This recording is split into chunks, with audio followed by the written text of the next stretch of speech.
She bought a $1 house no one dared enter, but her dog uncovered something no one had seen in decades.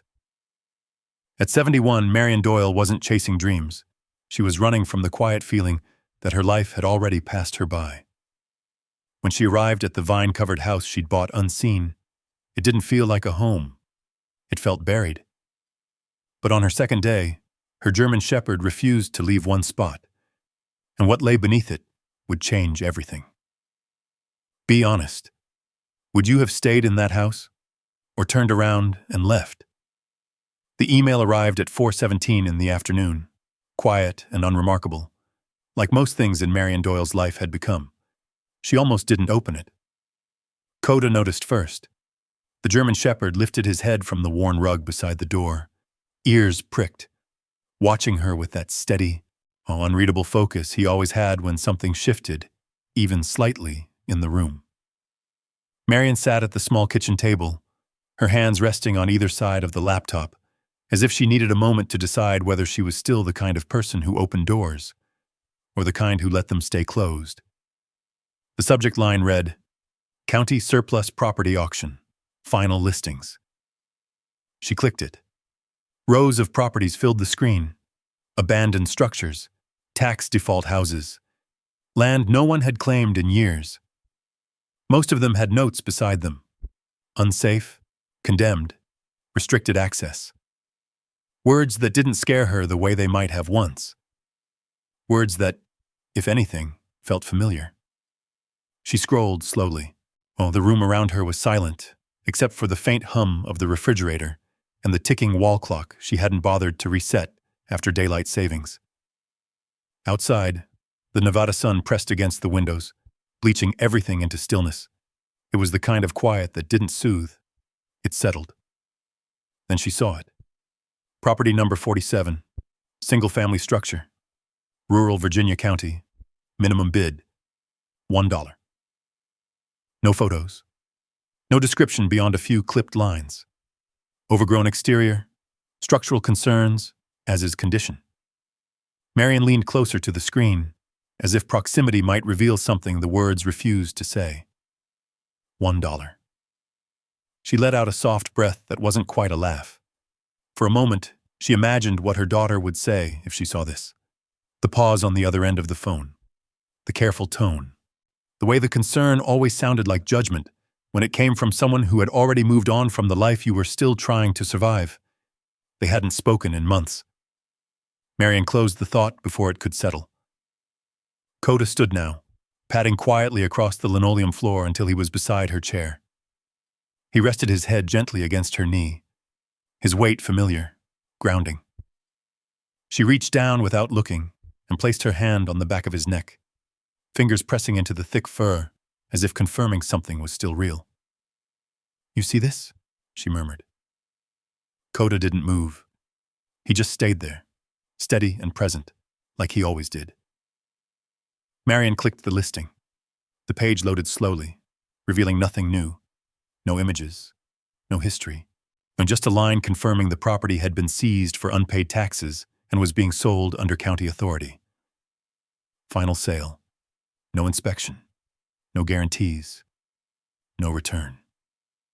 She stared at the words longer than she needed to. Her life had been a series of careful decisions. That was what she used to believe anyway. 40 years cleaning motel rooms along highways that blurred together. Early mornings, late checkouts, the smell of detergent and stale air clinging to her clothes. She had learned how to move through spaces that didn't belong to her, making them ready for people who would never know her name. It had been enough. Until it wasn't. The retirement check covered the basics.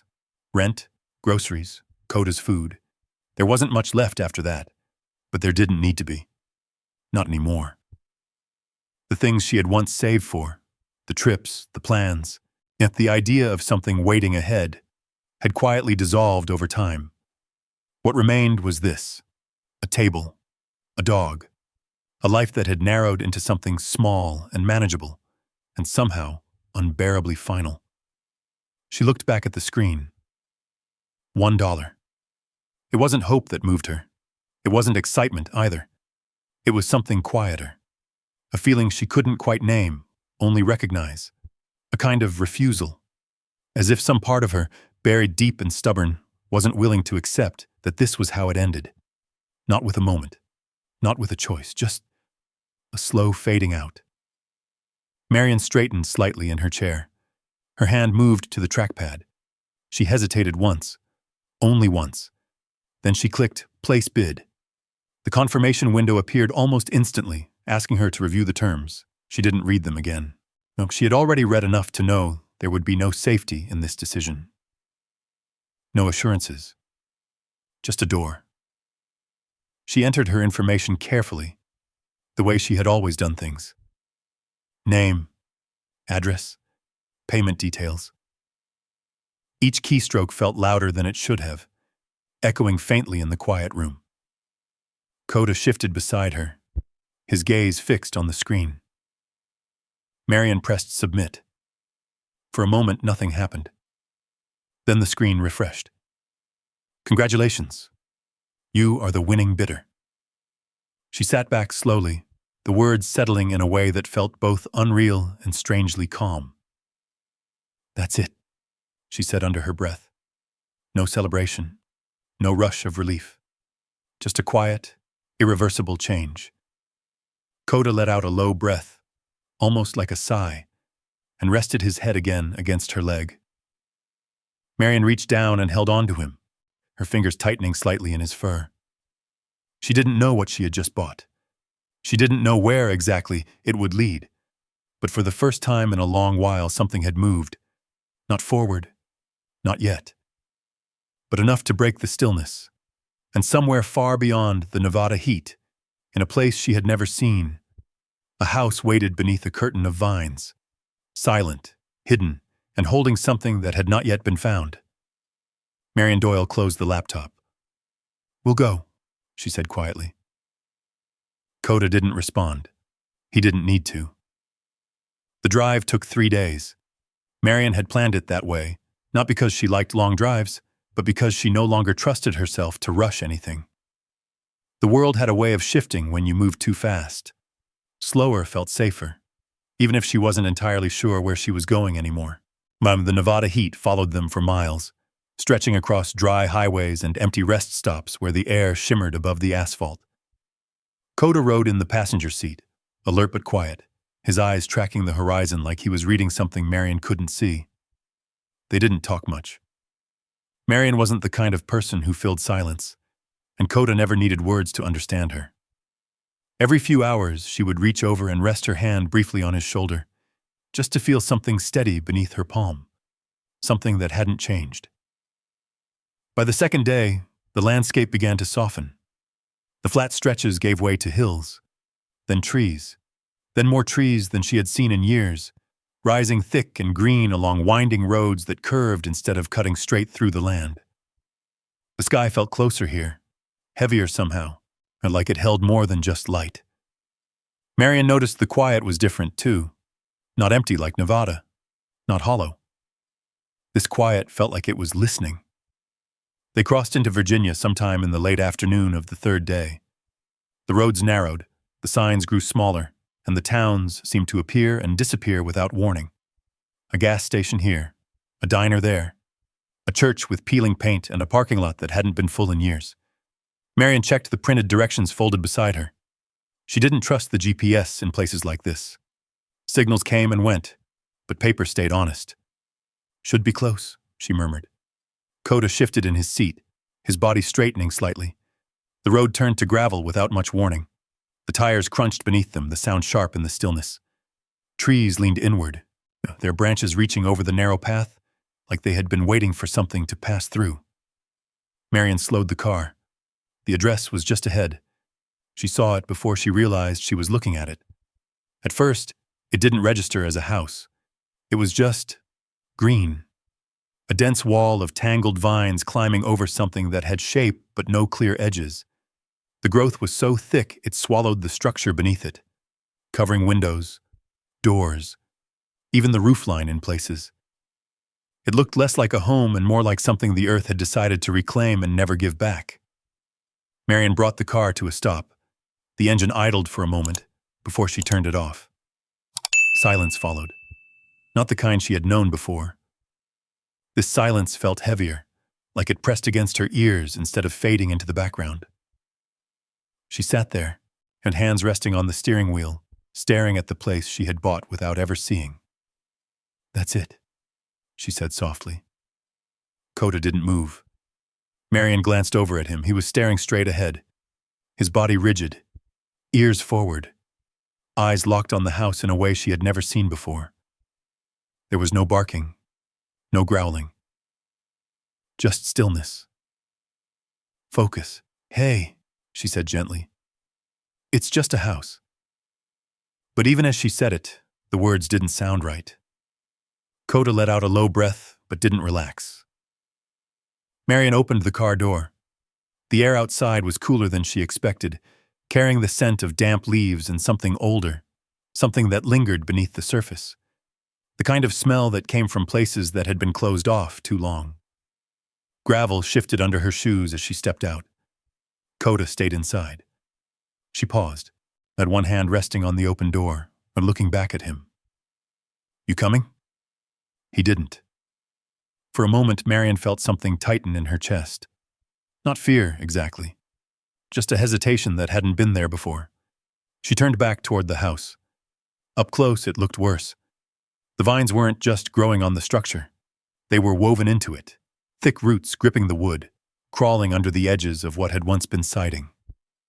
The windows were completely hidden, their shapes only faintly suggested beneath layers of green.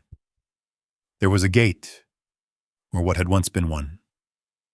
Rust had eaten through most of it, leaving only a crooked frame leaning to one side. Marian pushed it open with a soft scrape that sounded louder than it should have. She stepped onto what might have been a path. It was hard to tell.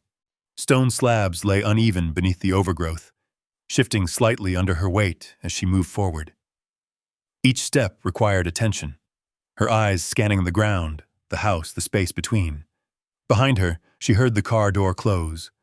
Coda had finally stepped out, but he didn't follow her. Instead, he stood near the edge of the yard, watching, waiting. Marian reached the porch, or what remained of it. The wood dipped slightly beneath her weight. A quiet warning she felt more than heard. She placed her hand on the railing, only to pull it back when it shifted under her touch. "Okay," she whispered. "Careful." The front door was there somewhere. She found it beneath a thick curtain of vines, pushing them aside with both hands. The leaves were cool and damp, brushing against her arms, and leaving behind a faint residue that smelled like earth and something faintly sour. For a moment, she just stood there. The key was in her pocket. She could feel it. A small, ordinary object tied to something that suddenly didn't feel ordinary at all. Marian took a breath, then another. Behind her, Coda let out a soft sound. Not a bark, not quite a whine, just enough to make her pause. She glanced back. He hadn't moved.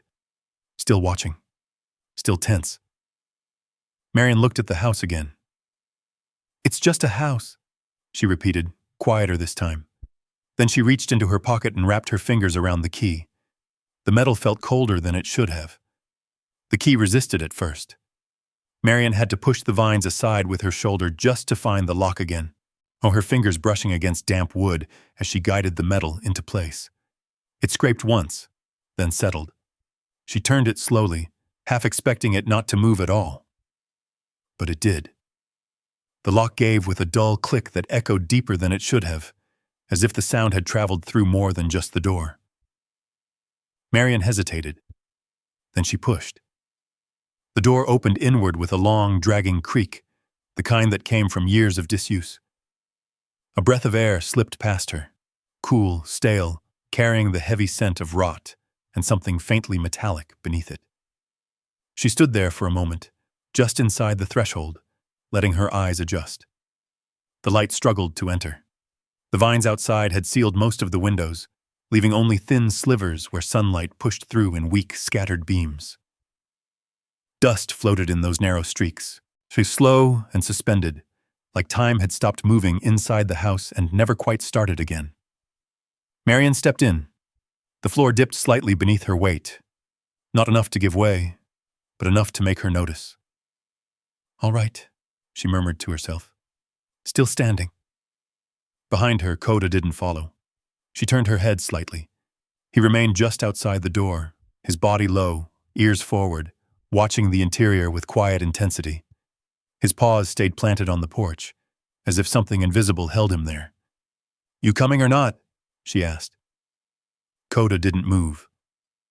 Marian waited a second longer, then nodded once to herself and stepped further inside. The air felt thicker the deeper she went. The front room opened up just beyond the doorway, though open wasn't quite the right word. The space felt crowded, not with furniture, but with presence, layers of dust, dampness, and the slow decay of things left unattended. The ceiling sagged slightly in the center, a faint brown stain spreading outward like something that had been leaking for years. The walls bore patches of gray-black mold, creeping up from the baseboards in uneven patterns. She moved carefully. Each step was deliberate, her weight shifting slowly, testing the boards before committing to them. The wood responded with quiet creaks, some sharp, some soft, like the house was answering her presence in its own language. Marian set her bag down near the wall. It landed with a dull thud that sounded louder than it should have. The silence returned quickly after. She glanced toward the windows, or where they should have been. The vines pressed tightly against the glass from the outside, their shapes visible through the thin cracks of light. It made the room feel enclosed in a way that wasn't entirely physical, as if the house had been wrapped up and forgotten. Marian exhaled slowly. "Well," she said, almost under her breath, "it's something." The words didn't convince her. She moved back toward the door. Coda was still there, still watching. "Come on," she said gently. "It's all right." For a long moment, he didn't respond. Then, slowly, he stepped inside. Not fully. Just enough that his front paws crossed the threshold, his body tense, his eyes scanning the room with careful attention. He sniffed the air once sharply, then turned his head toward the far side of the house, and stopped. Marian noticed it immediately. "What is it?" Coda didn't bark. He didn't growl. He just stared, and his focus fixed on something Marian couldn't see, something beyond the dim light and the uneven shadows that stretched along the walls. Marian followed his gaze. There was nothing there. Just more darkness, more sagging wood, more silence. "Probably mice," she said, though she didn't sound convinced. Coda didn't move. Marian watched him for a second longer, then turned away. "All right," she muttered. "We'll make do." She went back to her bag and pulled out what she had packed for the first night. A folded blanket, a small pillow, a flashlight, and a portable lantern. The routine of setting things up gave her something to focus on, something practical to hold on to. She chose a spot near the wall where the floor felt slightly firmer. Not perfect, but manageable. The lantern flickered to life with a soft glow, and pushing back just enough darkness to define the edges of the room. It didn't make the space feel safer, but it made it visible. That was enough. Marian sat down slowly, her joints protesting the movement, her body heavier than it had been earlier that day. The drive, the arrival, the weight of what she had stepped into, it all settled at once. Coda hadn't moved far. He remained near the doorway, sitting now, but still facing the same direction, still watching. "You're going to wear yourself out like that," she said softly. He didn't respond. Marian leaned back against the wall, pulling the blanket around her legs. The air had cooled as the evening settled in, the dampness seeping into the room in a way that made it hard to get comfortable. She closed her eyes. For a moment, she almost drifted. Then the house spoke. A soft creak, somewhere above. Not the kind caused by movement. Not exactly. It was slower, heavier, like something shifting under its own weight. Marian's eyes opened immediately. She listened. The sound faded. Silence returned. She let out a breath she hadn't realized she was holding. "Old house," she whispered. "That's all." Coda stood. His ears were forward again, his body rigid. Another sound, this time from the far side of the room. A faint scraping, followed by a dull thud. Marian turned her head slowly. The lantern light didn't reach that far. It barely touched the edges of the darkness, leaving the rest to imagination. She swallowed. "Just settling," she said, louder now, as if the volume could make it true. Coda didn't relax. He took a step forward, then another, his gaze never leaving that same direction. As Marian stayed where she was, the weight of the day pressed down on her, heavier than the sounds, heavier than the unease creeping through her chest. She didn't have the energy to chase every noise, every shadow. Not tonight. "Come here," she said, her voice softer again. Coda hesitated. Then slowly, he returned to her side. But he didn't lie down. He remained sitting, close enough that she could feel his presence, but alert, his head turning slightly with every faint shift in the house. Marian leaned against him. Her hand found the familiar place behind his ear, fingers resting there as if anchoring herself to something solid. The sounds didn't stop. They came and went, small, uneven, impossible to place. Wood adjusting, air moving where it shouldn't. Something tapping faintly, then going quiet. Each one small enough to dismiss. Together, enough to keep her awake. Marian stared into the dim light, her eyes heavy but unwilling to close. The thought came quietly. Simple, unavoidable. She may have made a mistake she couldn't fix. Outside, the vines pressed against the walls, unmoving. Inside, the house settled around her. And beside her, Coda stayed awake long after she finally let her eyes drift shut, his gaze fixed once more toward the same unseen corner of the house. Waiting. Watching. The morning came slowly, not with sunlight, but with a pale gray light that filtered through the vines like it had to fight its way in. Marian woke stiff and cold, her back pressed against the wall, the blanket twisted around her legs. For a moment, she didn't remember where she was. Then the smell returned. Damp wood, mold, something faintly sour beneath it. The house. Coda was already awake. He sat near the doorway, exactly where he had been the night before, his posture unchanged. His eyes were fixed toward the same part of the house, his body still, like he had been holding that position for hours. Marian pushed herself up slowly, joints protesting, the stiffness settling deep into her bones. "You didn't sleep, did you?" she murmured. Coda didn't respond. She rubbed her hands together, trying to bring warmth back into her fingers, then stood, her movements careful. The floor creaked beneath her weight, the same uneven response from the night before. Morning made things clearer, not better, just clearer. The sagging ceiling, the spreading stains, the way the walls seemed to lean slightly inward, and as if the house had grown tired of holding itself upright. Marian exhaled. "All right," she said quietly. "Let's see what we've got." She stepped outside. The air was cooler, carrying the scent of wet earth and leaves. The silence of the place pressed in again, but it felt different in daylight. Less threatening. More revealing. The vines were worse than she remembered. In the dim light of evening, they had looked thick. Now they looked suffocating. They wrapped around the house in layers, climbing over each other, threading through cracks, disappearing beneath the edges of wood and reappearing somewhere else entirely. Some were as thick as her wrist, their roots dug deep into the structure like they belonged there. Marian walked slowly along the front of the house, brushing her hand against the leaves. "They didn't just grow here," she said under her breath. "They took it." Coda followed now, but not at her side. He moved slightly behind her, his attention split, half on her, half on the house. Every few steps, he would pause, sniff the air, then glance back toward that same unseen point from inside. Marian noticed. She didn't comment. Instead, she turned her focus to something she could control. Work. She went back to the car and retrieved the small set of tools she had brought. Nothing fancy, just a pair of clippers, gloves, and a short-handled shovel. It wasn't enough for real repairs, but it was enough to start. And starting felt necessary. She returned to the front of the house and chose a section of vines near the porch. "Let's clear a path," she said. The clippers bit into the first thick strand with more resistance than she expected. The vine snapped with a sharp sound, releasing a faint, earthy smell as it broke. Marian pulled it aside, revealing a sliver of what lay beneath. Wood, darkened, warped.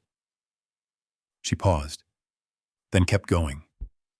Cut, pull, step back. Each section she cleared revealed more of the house, and none of it was good. The wood siding beneath was soft in places, crumbling under light pressure. Some sections had rotted through entirely, leaving gaps where the structure should have been solid. Marian's movements slowed.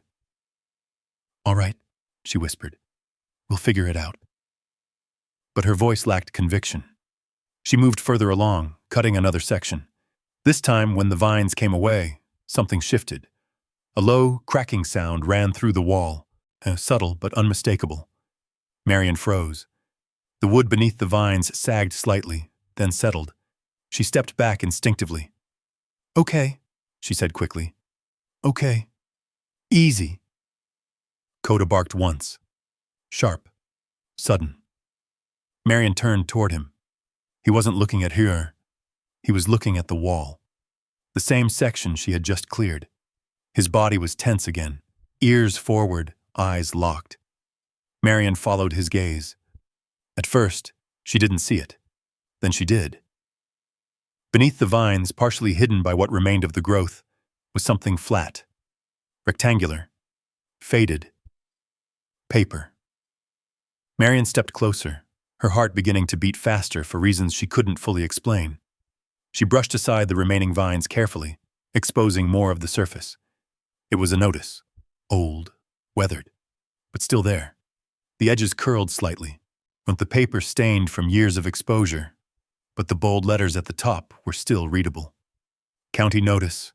Unsafe structure. Marian stared at it. The words didn't fully register at first. She leaned in closer. The smaller text below came into focus slowly. Condemned. Uninhabitable. Entry prohibited. Her breath caught. "This was," she whispered. "This was condemned." The realization didn't come all at once. It unfolded. Piece by piece, no photos, no inspection, no guarantees. She had known those things. But this was different. This wasn't just a bad house. This was a house no one was supposed to be in. Marian stepped back. The ground beneath her feet felt less stable now, though nothing had changed. "She knew," Marian said softly, though there was no one there to hear it. Whoever sold this. They knew. Coda moved closer. Not to her. To the wall. He lowered his head, sniffing along the base of the structure where the vines were thickest. His nose traced a line near the foundation. His movements slow, deliberate, focused. Marian watched him. "What is it?" she asked. Coda didn't answer. He kept sniffing. The same spot. Again and again. Marian looked back at the notice, then at the wall, then at Coda. A quiet tension began to build. Not sharp, not immediate, but steady. Something wasn't right. Not just the house. Something else. Coda paused, then shifted slightly to the side, still near the foundation, his attention locked on the ground beneath the vines. Marian took a step toward him.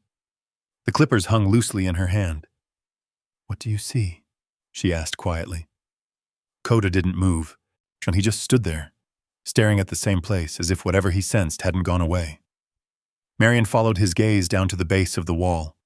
The vines were thick there, denser than the rest, their roots disappearing into the soil, tangled and deep, hiding something, or holding it in place.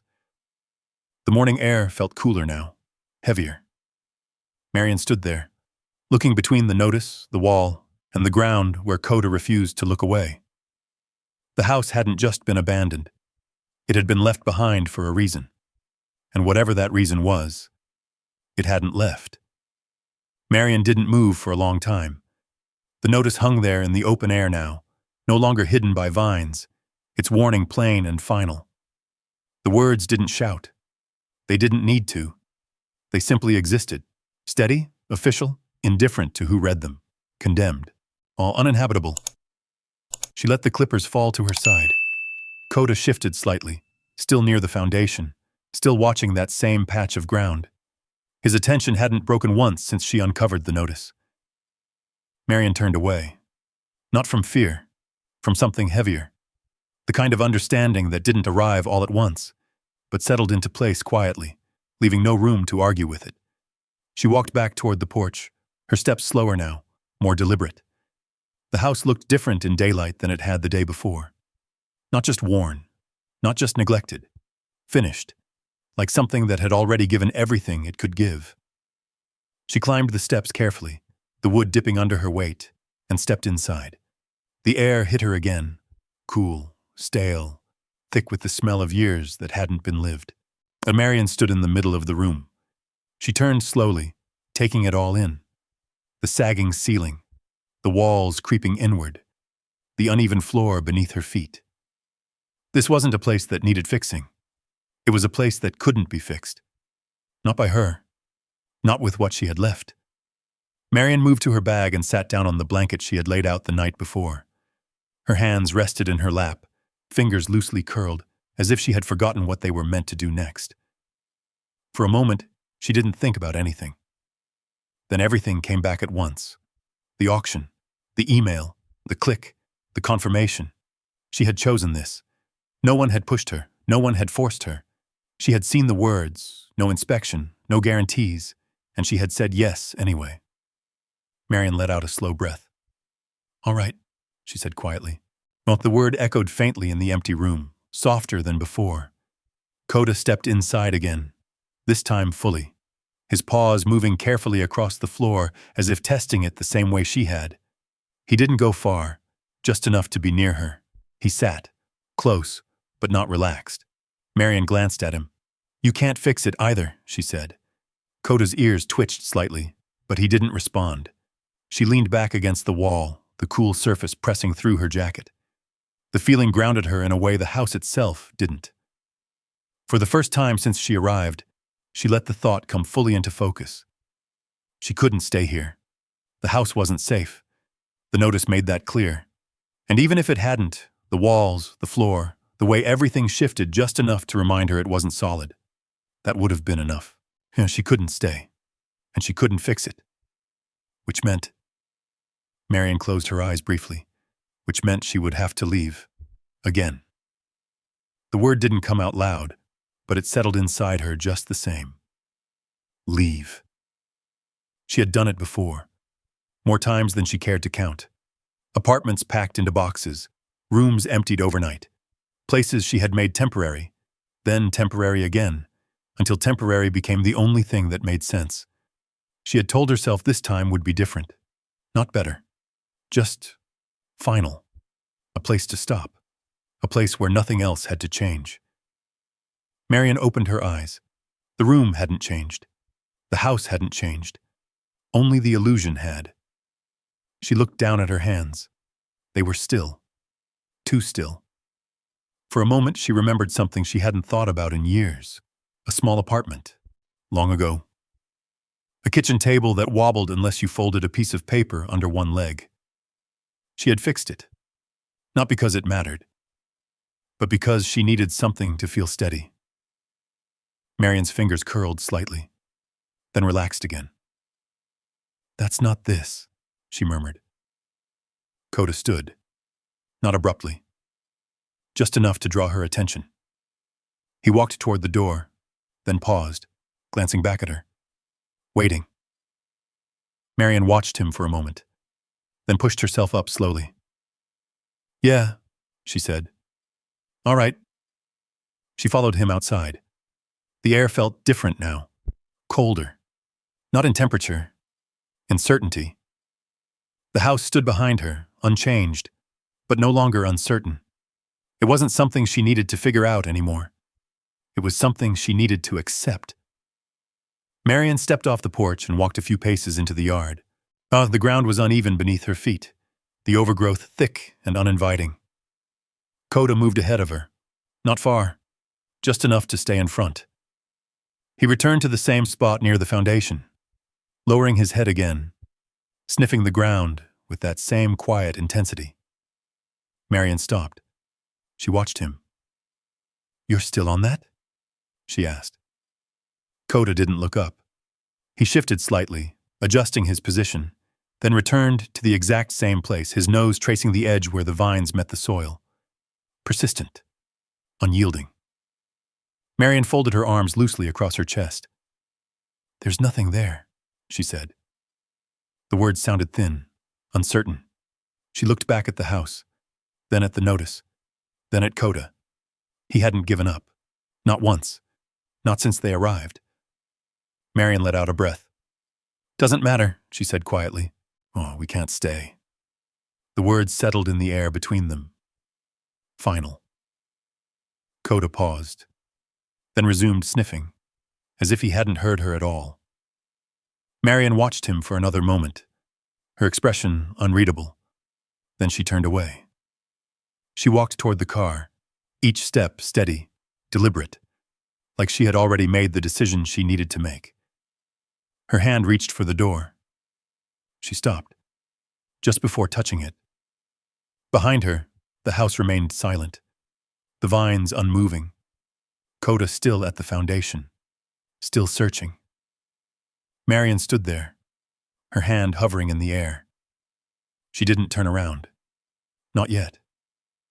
The thought came back again. Simple, uncomfortable, persistent. If she left now, this would be the end. Not just of the house, of something else, and something she hadn't fully named. Marian closed her eyes briefly, and then opened them again. The car door remained untouched.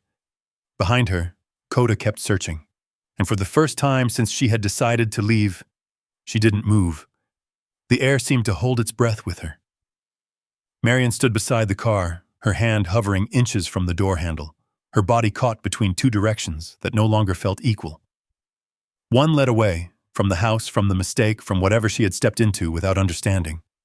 The other led back to something she had already decided she couldn't fix. Behind her, Coda continued. The sound was faint at first, a soft scraping, rhythmic, steady. Marian turned slowly. Coda had begun digging, not wildly, not like a dog chasing instinct without thought. His movements were focused, deliberate, each motion precise, controlled, almost as if he knew exactly where to place his paws.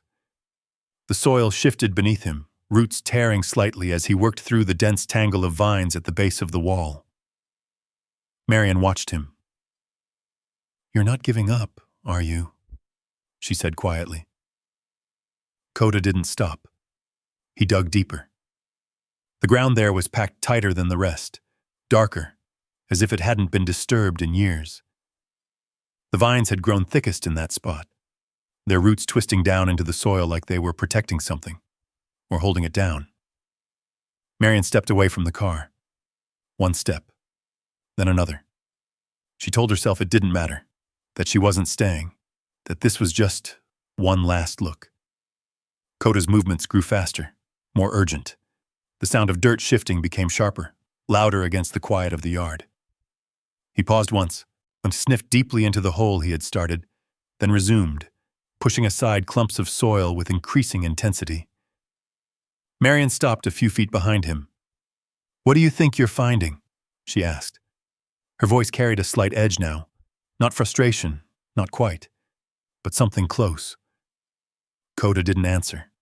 He never did. But he didn't stop either. Marian looked down at the ground, at the shallow hole beginning to form, at the thick roots still woven through the soil. Then she glanced back at the house. The notice, the cracked wood, everything that told her to walk away. "This isn't going to change anything," she said, more to herself than to him. Coda's paw struck something, a dull sound, different from the rest. He froze. Just for a second. Then he lowered his head and began scraping more carefully, and clearing the soil away in shorter, controlled movements. Marian felt something tighten in her chest. "What was that?" she murmured. She stepped closer.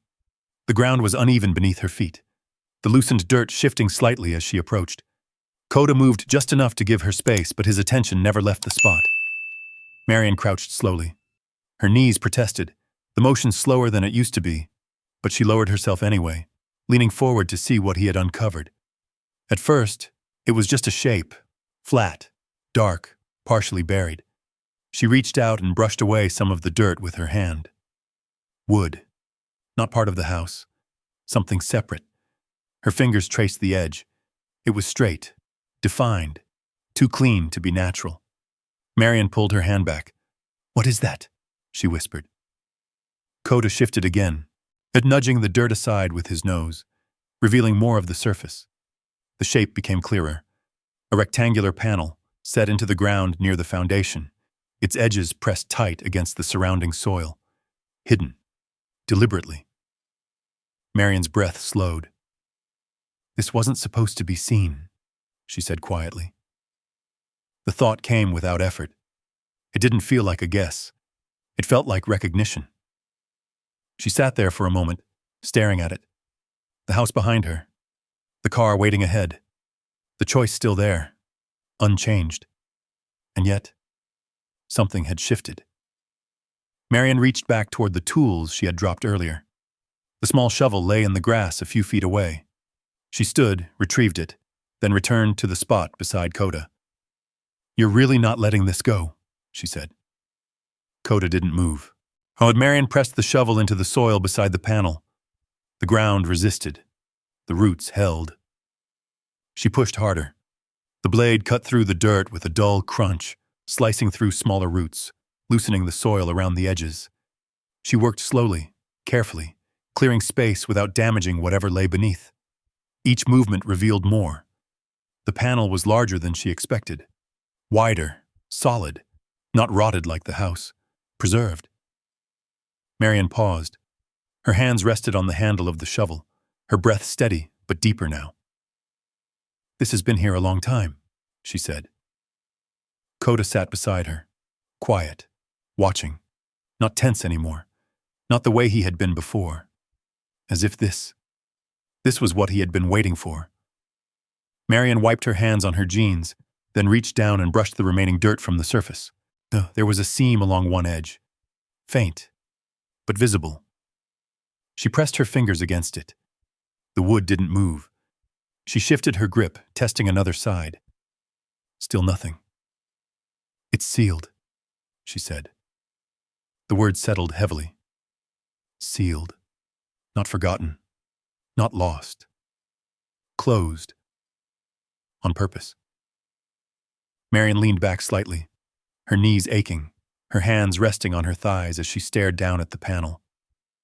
The house behind her creaked faintly, the sound barely noticeable now. The wind moved softly through the trees. Everything else remained still.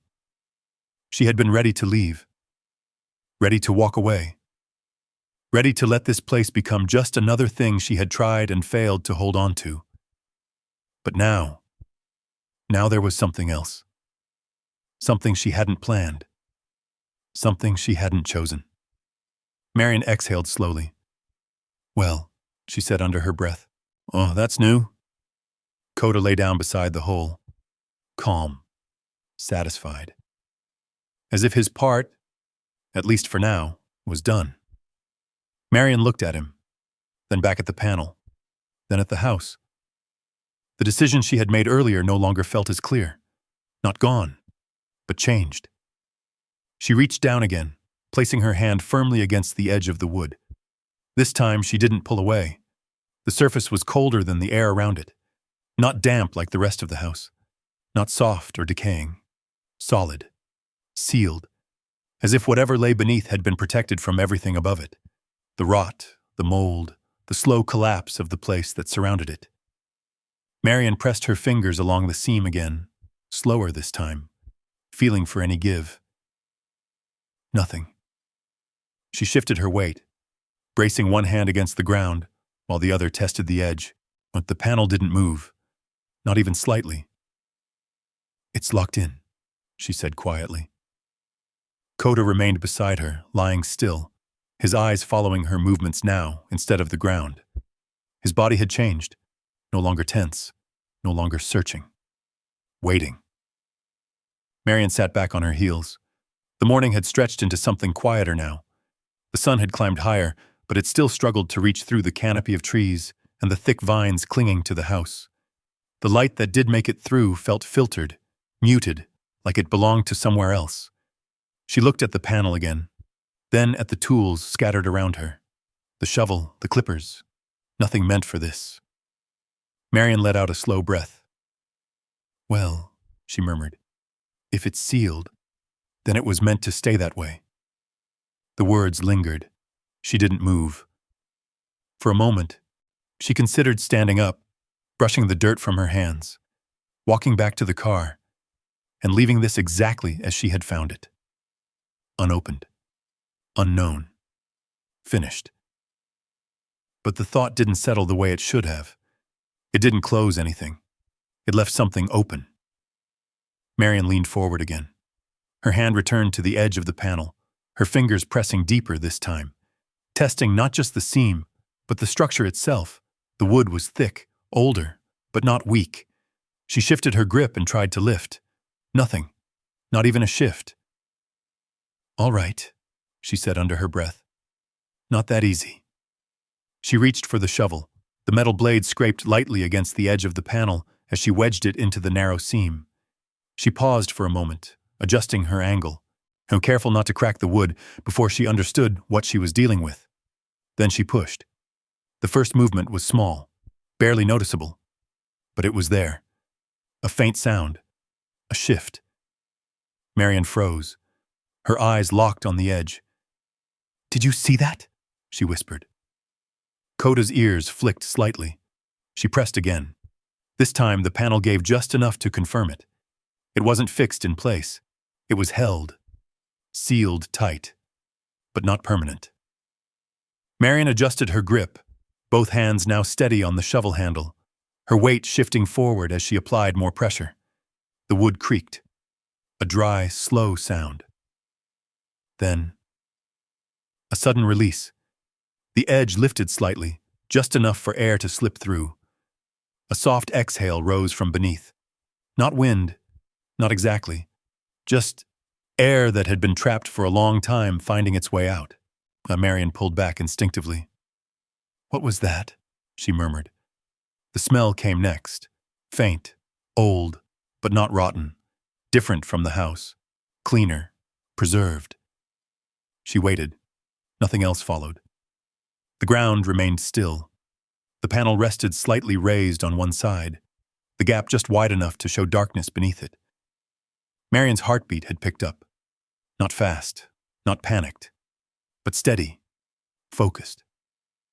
She set the shovel aside and reached down carefully, her fingers sliding into the narrow opening. The wood was rough against her skin, but solid enough to grip. She lifted. The panel resisted at first, then shifted. Slowly, heavily, as if it hadn't been opened in years. Marian pulled it back just enough to widen the opening, then leaned forward, peering into the space below. Darkness. Deep, but not empty. Shapes, so faint outlines, just beyond what the light could fully reach. She reached for the lantern she had brought outside earlier and turned it on, lowering it carefully toward the opening. The light spilled into the space beneath and revealed it. A narrow cavity, built into the ground along the foundation. Not a hole, not random, deliberate. The walls were lined with wood, intact, untouched by the decay above. The space was just large enough to hold objects, carefully placed, not scattered. Marian's breath caught. Inside, wrapped in what looked like oilcloth, were items, neatly arranged, protected. She stared for a moment, not moving, not reaching, just looking. Coda stood. He stepped closer to the opening, his head lowering slightly as he looked in, his body calm, his attention steady but no longer searching. But Marian glanced at him. "You knew something was here," she said softly. He didn't respond, but he didn't look away either. Marian turned back to the opening. Slowly, carefully, she reached inside. Her fingers touched the surface of the cloth. Dry, smooth, untouched by the dampness that had taken over everything else.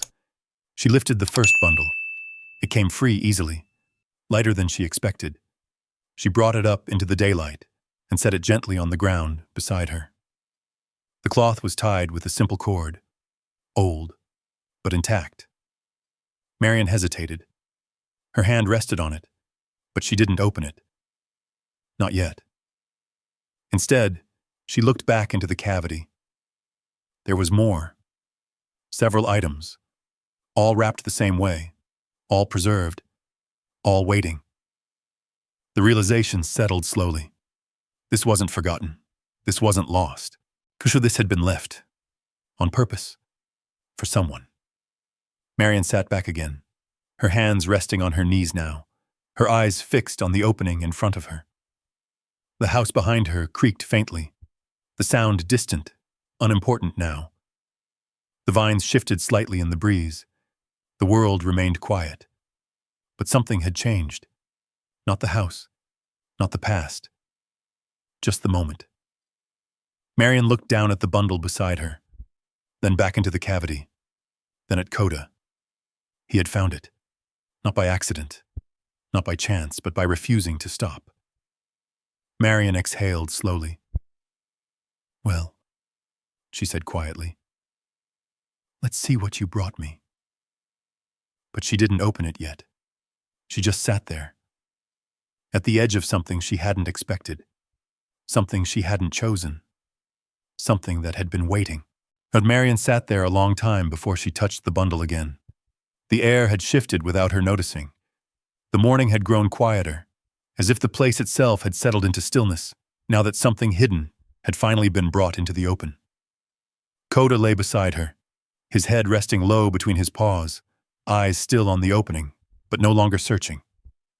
Whatever urgency had driven him here had eased. He had done what he needed to do.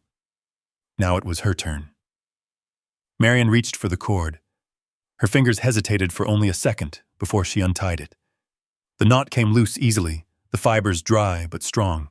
She folded the oilcloth back carefully, revealing what had been protected inside. Paper, old but intact.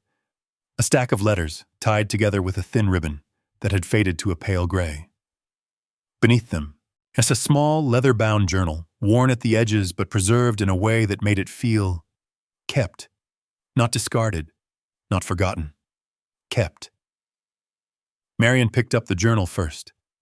It fit neatly in her hands, its weight surprising in its solidity.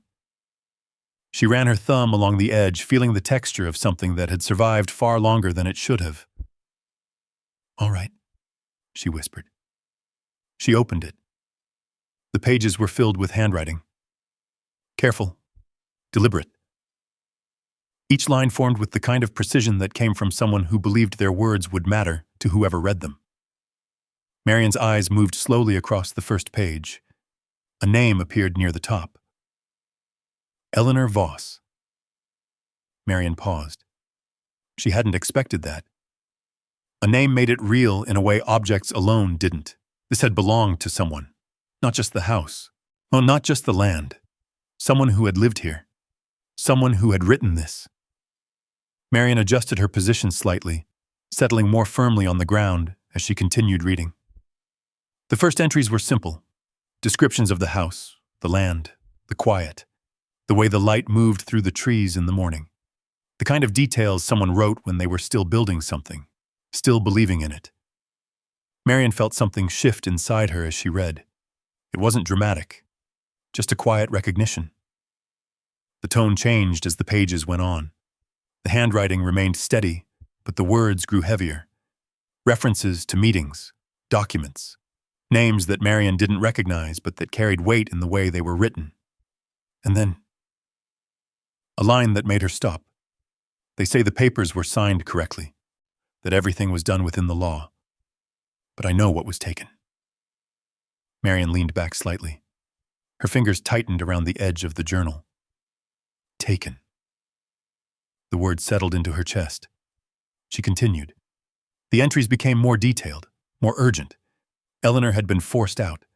Not suddenly, not violently, but systematically. documents she hadn't fully understood, agreements that had shifted ownership without her realizing what she was agreeing to, a process that moved too fast for her to follow, but not fast enough to stop. Marian's jaw tightened. She had seen things like that before. Not exactly the same, but close enough. People losing things they didn't know how to fight for. Not because they didn't care, because they didn't know where to stand. Marian turned the page. The writing changed again. Not in structure, in tone. Calmer, more controlled. If someone finds this, it means the house has not completely forgotten me. Marian's breath slowed. The words felt closer now. Not just something written, something meant. She read on. Eleanor had hidden these things, not out of fear, out of certainty. She believed the house would outlast the people who had taken it, that the truth, if preserved, would eventually be found. Not by someone looking for it, by someone who arrived at the right moment. Marian's eyes moved slowly across the lines. Her hand rested against the page, as if holding it in place. She wasn't just reading anymore. She was listening. To someone who had sat in this same place, felt the same walls around her, watched something she believed in slip away piece by piece. But Marian closed the journal halfway, not because she was finished, because she needed a moment. Coda shifted beside her, lifting his head slightly. Marian looked at him. "You knew there was something here," she said quietly. Coda blinked once. Calm. Present. Marian looked back at the journal, then at the letters beneath it. She set the journal aside carefully and picked up the bundle. The ribbon came loose easily. Inside were envelopes, some opened, some still sealed, each one marked with dates that stretched back decades. She opened the first one. The paper inside was thinner, more fragile, but the writing matched the journal. Eleanor's voice, clear, precise. The letter wasn't addressed to anyone specific. It read more like a record, an account, details of property lines, land parcels, as names of individuals involved in transfers that didn't seem to follow a clean path. Marian's brow furrowed slightly. This wasn't just a story. This was information, carefully recorded, deliberately preserved. She opened another, and another. Each one added something, a piece, a connection, a pattern. Marian sat back again, the letters resting loosely in her lap now. The quiet around her deepened. The house behind her seemed farther away, less important. This mattered, not in a way she fully understood yet, but in a way she could feel. Marian looked back at the opening in the ground. There were more bundles, more things she hadn't touched, more waiting. She exhaled slowly. "This wasn't just hidden," she said softly. "It was saved." The word lingered. Coda rested his head back down, while his body relaxed now in a way it hadn't been since they arrived. The tension was gone. Whatever he had sensed, it had led them here. Marian picked up the journal again. Her fingers rested on the cover. Eleanor Voss. A name she had never known. A life she had never seen. And yet, the feeling was unmistakable. Familiar. Not the details, not the circumstances, but the weight of it. The quiet loss. The slow realization that something had been taken, and there was no clear way to take it back. Marian stared at the page for a long moment. Then she turned it, and kept reading. The pages grew heavier as the day wore on. Not in weight, but in meaning. Marian lost track of time somewhere between the third and fourth letter. The light had shifted above her, angling through the trees in longer, softer streaks. But she didn't notice until the shadows began to stretch across the ground. Eleanor Voss had not written like someone who was guessing. She had written like someone who was documenting. Every entry built on the last. Dates connected. Names repeated. Parcels of land were described with a kind of quiet precision that didn't belong to memory alone. It belonged to someone who had studied it, tracked it, followed it even as it slipped beyond her control. Marian's fingers tightened slightly on one of the pages. They moved it piece by piece, Robin, she murmured. The words came out before she realized she had spoken. Coda lifted his head, watching her. Marian leaned forward again, scanning the letter more carefully. There, another reference. A boundary line. A transfer that had never been fully completed. Her brow furrowed. That doesn't make sense, she whispered. She reached for the journal again, flipping back through several pages until she found the earlier entry. Her finger traced the lines slowly, comparing them, matching details that hadn't seemed important before. Now they did. The house wasn't the only thing that had been taken. The land around it, sections of it, had been caught in something unfinished, not fully transferred, not properly closed, left, in between. Marian sat back slightly. The thought settled slowly. If that's true, she began, then stopped. She looked out across the yard. The overgrown grass, the uneven ground, the trees stretching beyond the edge of the property. This place wasn't just a house. It was part of something larger, something that hadn't been resolved. Coda stood. He moved a few steps away, circling once before settling again near her side. His presence was steady now, quiet in a way that felt different than before. Not alert, not tense, grounded. Marian looked at him. You think this is why? She asked softly. He blinked. That was all. But it was enough. Marian turned back to the letters. One envelope remained unopened. It was thicker than the others, heavier. The paper slightly darker from age, the edges worn but still intact. Her fingers rested on it for a moment before she opened it. Inside was a folded document. Not handwritten, typed, official. Marian unfolded it carefully, smoothing it out against her knee. Her eyes moved slowly across the lines.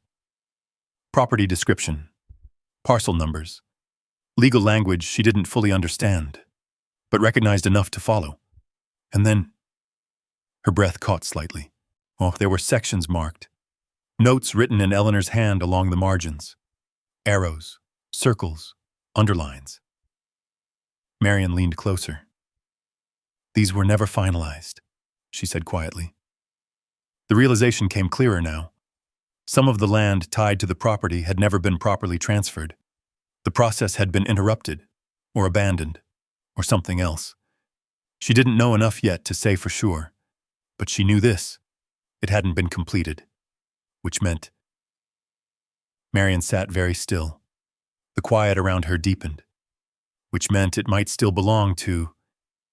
She didn't finish the thought. Not out loud. Not yet.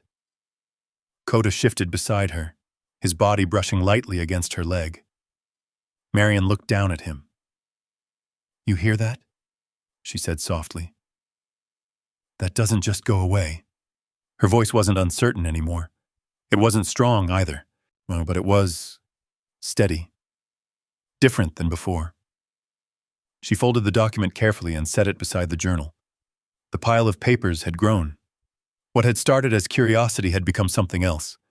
Something that reached beyond the house, beyond the mistake. Marian stood slowly, her knees stiff from sitting too long. She brushed the dirt from her hands and looked out across the yard again, her gaze lingering longer this time. Seeing it, not just as it was, but as something connected. She turned back toward the house, the vines, the notice, the decay. It all remained the same, but it didn't feel final anymore, not in the way it had before. Marian walked toward the porch, her steps measured. Coda followed. This time he stayed at her side. Inside, the air still carried the same weight, the same smell of damp wood and time. But Marian moved through it differently now, less cautious, more aware.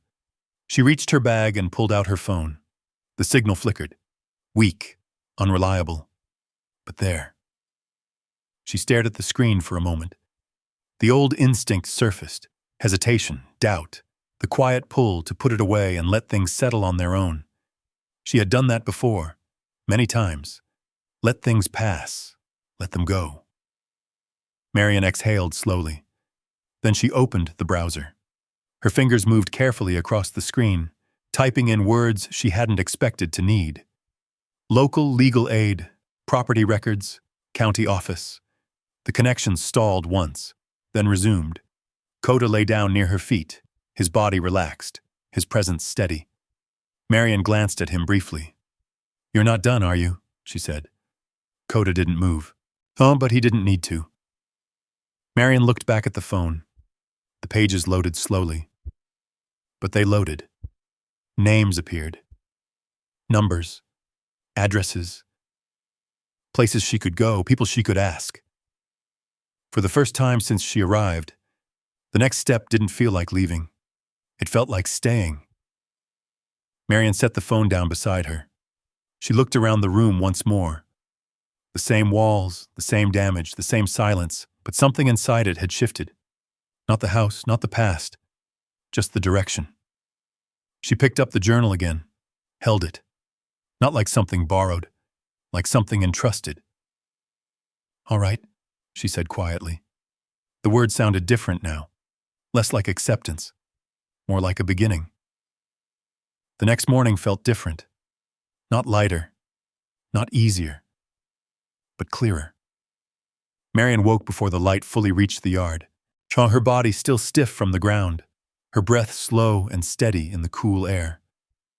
The house creaked once somewhere above her, the same quiet settling it had done since she arrived, but it no longer pulled her attention the way it had before. She wasn't listening for it anymore. She had something else to listen to. Coda was already awake. He sat near the doorway again, but this time his posture was relaxed, his gaze drifting instead of locking onto one place. When Marian stirred, he turned his head toward her, his expression calm. "You're done watching?" she asked softly. Coda blinked once. Marian pushed herself up and stretched carefully, her joints protesting, then easing. She folded the blanket and set it aside, her movements more deliberate than before. Purpose had a way of doing that. She stepped outside. Now the morning air carried the scent of damp earth and leaves again, but it felt less heavy now. The vines still covered the house.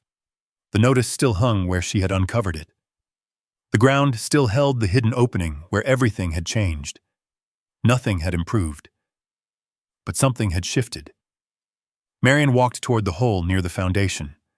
The panel remained open, just as she had left it, the contents carefully stacked beside it. She crouched again, her movements slower but steadier, and checked the remaining items inside. There were a few more bundles. She lifted one, untied it, and found more documents, older, more worn, but consistent with the rest. Property descriptions, names, notes written in Eleanor's hand. It wasn't random. It was complete. Marian nodded to herself. "That's everything," she murmured. Now she rewrapped the documents carefully, placing them back into the cloth, then gathered everything into a single stack. The journal, the letters, the official papers, all of it felt heavier now, not just in weight, but in responsibility. She stood. Coda followed. They walked back toward the porch together. Inside, Marian set the bundle on the floor near her bag, then reached for her phone again. The signal flickered weakly, but it held long enough for her to pull up the information she had found the night before. Names, addresses. The closest legal aid office was nearly 40 minutes away. Marian stared at the screen. 40 minutes wasn't far, not compared to everything else. She slipped the phone into her pocket and looked around the room once more. The house hadn't changed. It still wasn't safe, as it still wasn't something she could fix. But it wasn't the only thing that mattered anymore. Marian picked up the bundle, carefully. She stepped outside. Coda closed behind her and walked toward the car. This time, when her hand reached for the door handle, she didn't hesitate. She opened it. The seat felt the same. The interior carried the faint scent of dust and travel, familiar in a way the house wasn't. Marian placed the documents on the passenger seat, adjusting them so they wouldn't slide, then walked around to her side and got in. Coda climbed in beside her without pause. No hesitation this time. Marian started the engine. The sound broke the quiet of the yard, low and steady. She glanced once in the rearview mirror, catching a partial reflection of the house behind her, the vines, the sagging structure, to the faded notice. It looked exactly the same, but she didn't see it the same way anymore. "Stay put," she said softly. The words weren't directed at the house. They were directed at the moment. The shift, the thing that had begun. She pulled onto the gravel road. The tires crunched beneath her, the sound sharper than before. The trees leaned inward again as she drove, the branches forming a tunnel of green that filtered the morning light. Marian kept her eyes forward. She didn't rush. The road curved. The town appeared gradually, the same way it had before. Small buildings, quiet streets, a sense of time moving slower than everywhere else. She found the office without trouble. A modest building with a sign that read County Legal Assistance in faded lettering. The parking lot was nearly empty. Marian turned off the engine and sat for a moment. The bundle rested beside her. Coda shifted slightly, his presence steady. "You ready?" she asked. He didn't answer. But he didn't need to. Marian picked up the documents. She stepped out of the car. The air here felt different, less isolated, more structured, like the world had rules again. She walked toward the door. Each step felt deliberate, not heavy, not uncertain, just chosen. Inside, the office was quiet. A woman sat behind the desk, looking up as Marian entered. "Can I help you?" she asked. Marian paused for a fraction of a second. Then she stepped forward. "I think so," she said. Her voice didn't shake. "I need someone to look at something." She placed the bundle on the counter, carefully, not like something fragile, like something important. But the woman's eyes moved to the documents, then back to Marian. "All right," she said. "Let's take a look." Marian exhaled slowly. Not relief, not yet, but something close. Behind her, Coda settled near the door, his body relaxed, his watchful presence no longer searching, just there. For the first time since she arrived in Virginia, Marian wasn't reacting anymore. She was acting, and the direction she had chosen didn't lead away. It led forward.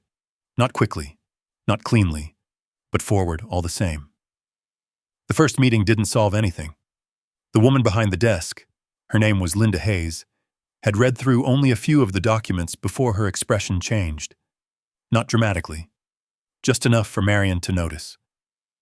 "These are old," Linda said carefully, flipping a page with deliberate attention. But they're not random." Marian stood quietly across from her, hands resting lightly on the counter. "They weren't meant to be," she said. Linda glanced up briefly, then back down. "You said you found these on your property?" Marian nodded. "In a sealed space beneath the foundation." Linda paused. Then she leaned back slightly, her eyes scanning the documents again, with more focus now. "I'm going to need someone else to look at this with me," she said. "This could take some time." Marian didn't respond right away. Time was something she understood. Time was something she had already given most of her life to. "That's fine," she said. It was. For the first time in a long while, she wasn't waiting for something to happen to her. She was part of what came next. The process stretched across weeks, then months. But it moved slowly, wrapped in paperwork and questions Marian didn't always fully understand. There were records to locate, property lines to trace, names to confirm. Some days nothing seemed to move at all. But it was moving. Quietly. Steadily. Marian made the drive into town more times than she could count. Sometimes to meet with Linda. Sometimes to sit in waiting rooms where conversations happened behind closed doors. Sometimes just to check if there had been any progress. Coda came every time. He settled into the routine easily, lying quietly beside her wherever they went, his presence steady in a way that didn't need explanation. Back at the house, things changed too. Not all at once. Not dramatically. Marian didn't try to fix everything. She knew better, but she did small things. As cleared a path from the porch to the yard, cut back the vines just enough to let light reach the windows, moved loose boards out of the way. Not repairs, not restoration, just space. Enough to move, enough to breathe. The house remained what it was, damaged, unstable, but no longer untouched. Marian spent her evenings on the porch more often than inside. The air outside felt easier, the sounds of the trees and the distant road, grounding in a way the house couldn't quite manage. Coda would lie nearby, sometimes watching the trees, sometimes resting, his attention no longer fixed on the foundation. That part was done. One afternoon, nearly 3 months after Marian first walked into the legal office, Linda called. Marian was outside, sitting on the low step of the porch, a pair of clippers resting beside her. As the phone buzzed softly in her hand, she answered. Marian? Yes. There was a pause on the other end. Not hesitation. Consideration. We've got something, Linda said. Marian didn't speak. She listened. The documents you found, they were right. Some of the land tied to that property was never properly transferred. The ownership chain, it was broken. Marian's gaze drifted out across the yard. The same uneven ground, the same quiet stretch of trees, but the words settled differently now. What does that mean? She asked.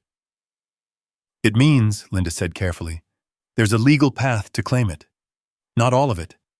Some of it's been taken over time, but part of it was never resolved.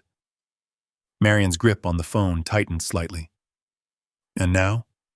Now we file, Linda replied. Linda. And we see where it leads. Marian exhaled slowly. All right. The next phase moved faster. Not easy, but faster. There were filings, hearings, documents Marian had to sign. Her name written carefully on lines she once would have avoided. She didn't rush through them. She read what she could. Asked when she didn't understand. For once, she didn't step back. She stayed in it. Caleb Rourke entered the picture somewhere in the middle of it all. A mechanic from town who had come by the house one afternoon when he noticed her car parked too long without moving. You planning on fixing that place? He had asked, leaning lightly against the fence that barely stood. Marian had looked at him for a moment. Not really, she said. He nodded once. Good, he replied. Wouldn't be worth it. He didn't ask more than that. But he came back, once, then again. Sometimes with tools, sometimes just to check if she needed anything. He didn't push, didn't pry, just stayed within reach. And Marian found she didn't mind. The day the decision came was quiet. No announcement, no moment of ceremony. Just a phone call. Marian stood in the same spot she had stood the day Linda first called. The porch step, the yard stretching out ahead. Coda beside her. They've confirmed it, Linda said. Part of the land is legally yours to claim. Not all of it, but enough. Marian closed her eyes briefly. Not to hold anything back, just to take it in. It's not a fortune, Linda continued, but it's enough to give you options. Options. The word felt unfamiliar, not unwelcome, just new. Marian opened her eyes. She looked at the house. Still damaged, still imperfect, still far from what anyone would call a home. But it was hers, not because it had turned into something better, because she had chosen to stay, to see it through, to not walk away. Thank you, she said quietly. She ended the call. The phone lowered slowly in her hand. The world around her remained the same. The trees, the vines, the uneven ground. Nothing had transformed overnight, but something inside her had. Coda shifted beside her, his body brushing lightly against her leg. Marian reached down and rested her hand on his head. You found it, she said softly. Coda didn't respond. He didn't need to. Marian looked out across the yard again, not searching, not wondering, just seeing. The house behind her wasn't what she thought she had bought. It never had been. But it wasn't a trap. But it wasn't a mistake she had to run from. It was something she had stepped into. Something she had stayed with. Something she had carried forward until it became something else. Not perfect, not complete, but enough. And for the first time in a long time, enough didn't feel like settling. It felt like standing. Spring came quietly. Not all at once, but in small, steady changes Marian noticed only because she had begun paying attention. The trees behind the house softened first, their bare branches filling slowly with green. The ground, once dull and uneven, showed signs of life where she had cleared space weeks before. The vines were still there, but they were different now. Trimmed, guided. No longer swallowing the house whole, but shaped along one side where Marian had chosen to leave them. Now she had cut them back carefully, not to erase them, but to understand them, to see what they had been hiding. The house itself hadn't changed much. It still leaned, still creaked, still carried the weight of everything it had been through, but it didn't feel abandoned anymore. Marian sat outside more often now. The porch steps had become her place, a spot where she could watch the yard, the trees, the light, as it shifted through the day. A small wooden chair, one Caleb had repaired for her, sat beside the doorway, but she preferred the steps, closer to the ground, closer to where it had all begun.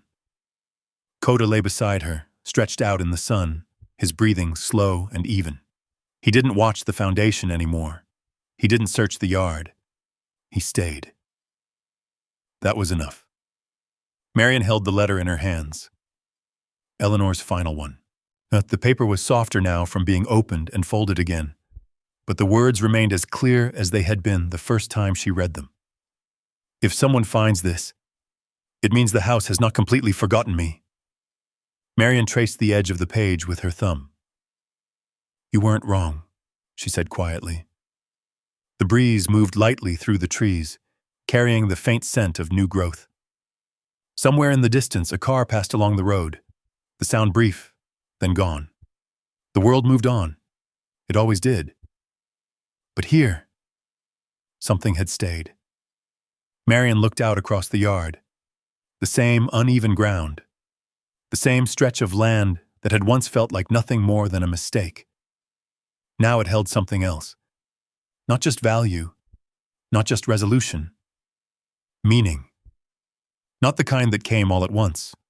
The kind that revealed itself slowly, piece by piece, until you realized it had been there the whole time.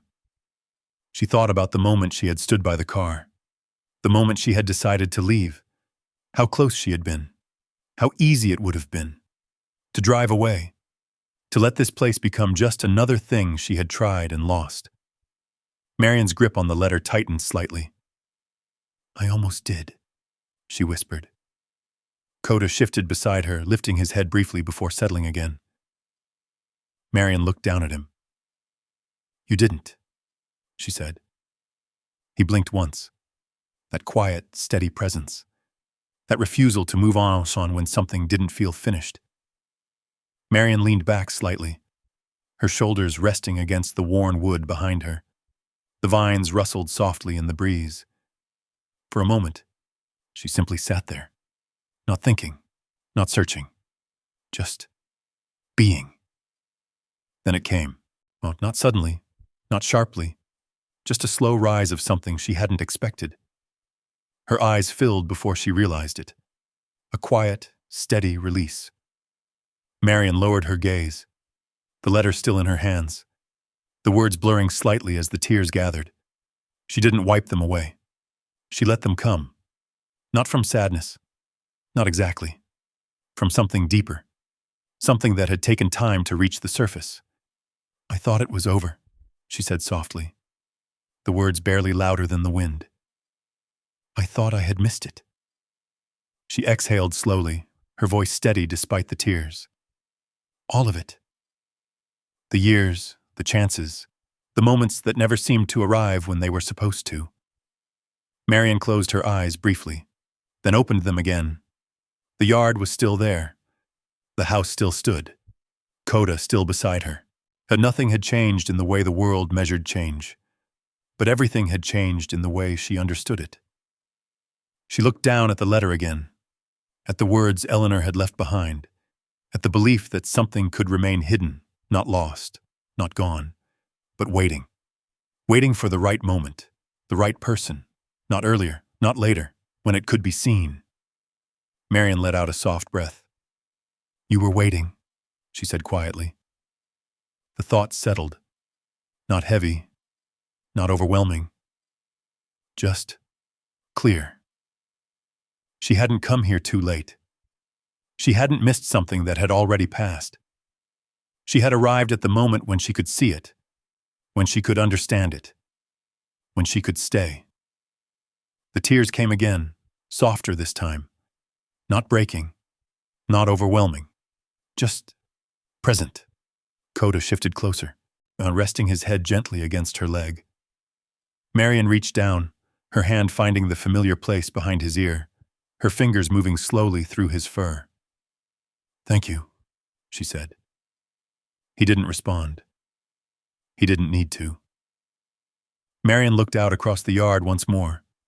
The vines, the trees, the ground that had once felt like the end of something. Now it felt like something else. Not a beginning. Not exactly. Something in between. A place where things didn't have to be perfect to matter. Where mistakes didn't have to stay mistakes. Where something broken could still hold something true. Marian folded the letter carefully and held it against her chest for a moment before setting it beside her. The sun stepped lightly overhead, gusting along the saddle at Rusta Yar. The day moved forward. So they say. And for the first time in a long time, she didn't feel like she had a right to lay. He feels like he had a right exactly when she was meant to. Some places don't give you what you respect. They give you what you were ready to find. Marian didn't walk away with a perfect home, but she walked away with something steadier. A reason to stay. A story that finally makes sense. If you had been in her place, would you have left this hell behind or stay like CD? Tell me what you honestly would have done.